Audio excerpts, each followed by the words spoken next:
So hello there guys, my name is Mr. Great and today we will be reviewing Moto G5 and will be going through the specs and hardware of this budget smartphone. Design. So guys, let's first come to the design. The body of the smartphone is metallic unlike the previous Moto G generations. It is the first new Moto G5 phone made from high grade aluminum and looks great as it performs. The edges are little curvy, helps in gripping of the smartphone in hands. It also has thick bristles around the smartphone, so it does not look as good as the new thin bristle less modern smartphones in the market. Battery. So coming to the battery, Moto G5 consists of 2800 mAh battery, while the Moto G5 Plus comes with a bigger battery of 3000 mAh. Both the smartphones supports fast charging and Moto guarantees that it will deliver a full day usage, but the battery doesn't perform very well. After heavy usage on full brightness, gaming and other powerful tasks leads to the drained battery in 13 to 15 hours only. So as the back panel is removable, battery comes out and we have to remove battery every time to change SIMs and SD cards. Both the SIMs are nano in this device. Display.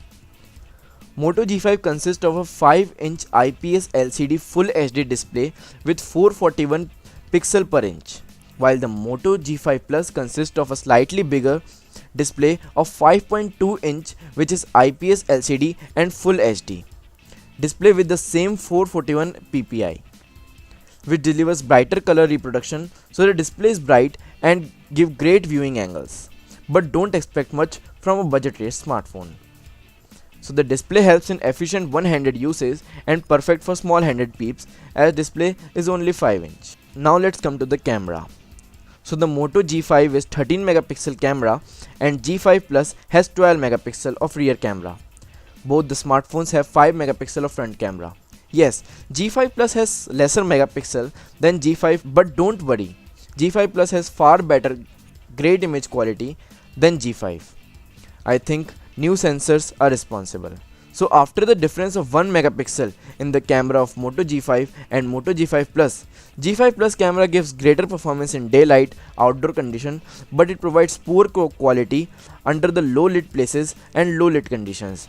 That because it increases ISO level that leads to noise in the frames and images, and less chromatic aberrations. Low hyperdynamic ranges means no HDR and slow image processing, etc.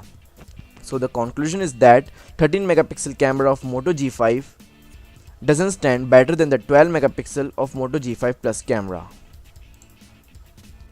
So both the phone supports various features such as face detect, autofocus, LED flash, 8x digital zoom, slow motion, 4K video recording, etc.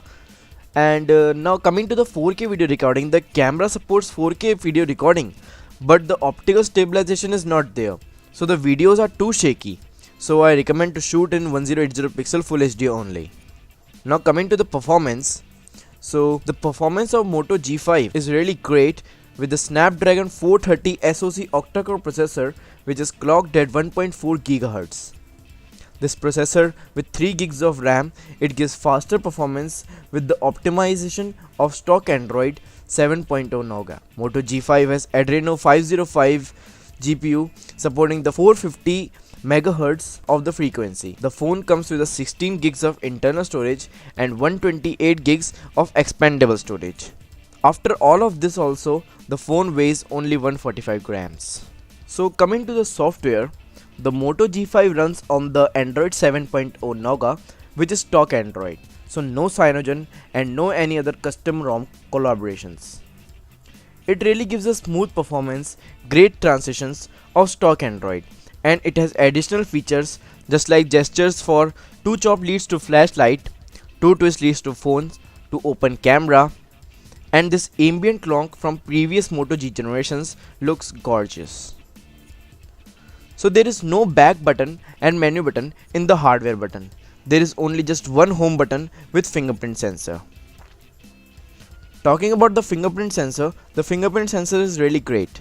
There is a slight animation when you press the wrong finger, but there is no animation when you put the right finger. When you touch the fingerprint scanner, it shows you what finger are you using on the biometric. So talking about more on home button, you can apply gestures on that, which acts like left swipe to back, right swipe to recent app, long press for assistant, short press for screen lock, and single tap for home.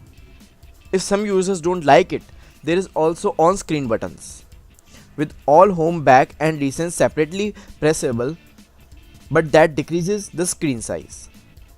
So for the multitasking, you just have to open recents and move that app to the top.